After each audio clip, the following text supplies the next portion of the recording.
Yes, please. So, the nominees for Best Male Performance. I'm your new line manager. Oh my God! Beautiful hands. You really do make me laugh. Need to project, can't hear you. Turn to us. Stop it!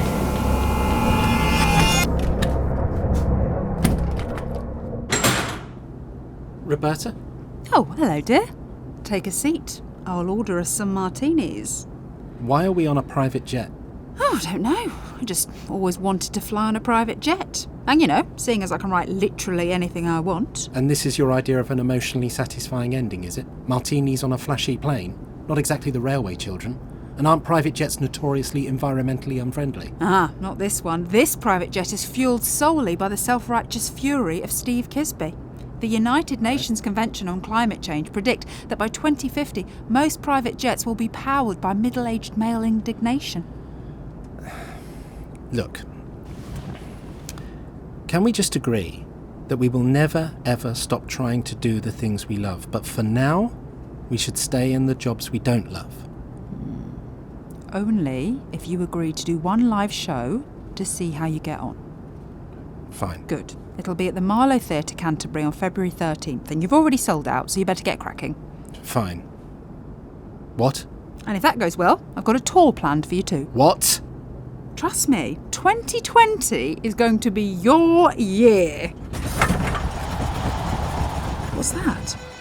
Well, it sounds like the plane is losing altitude at a disconcertingly alarming rate. You should talk to the pilot.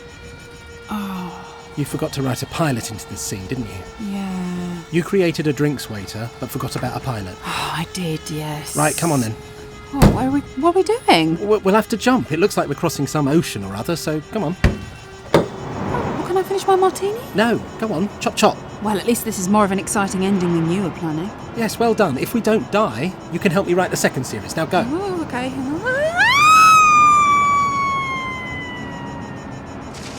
Thanks for listening, everyone. Oh, Michael Spicer Before Next Door was written by and starred Michael Spicer with Ellie Taylor, Joanna Neary, Susan Wokoma, Kyle Smith Bino, Greg Johnson, Tara Flynn and Peter Curran. It was produced by Matt Tiller and was a Starstruck media production for BBC Radio 4. The key things that you've got to do are to take the bits of the current withdrawal agreement which is dead, take the bits that are serviceable, and get them done. Politics has changed so much since March the 29th. And I think on both sides of the channel, there's a really different understanding of what is needed. Prime Minister, very quick question on your personal life. What do you do in your spare time? How do you switch off?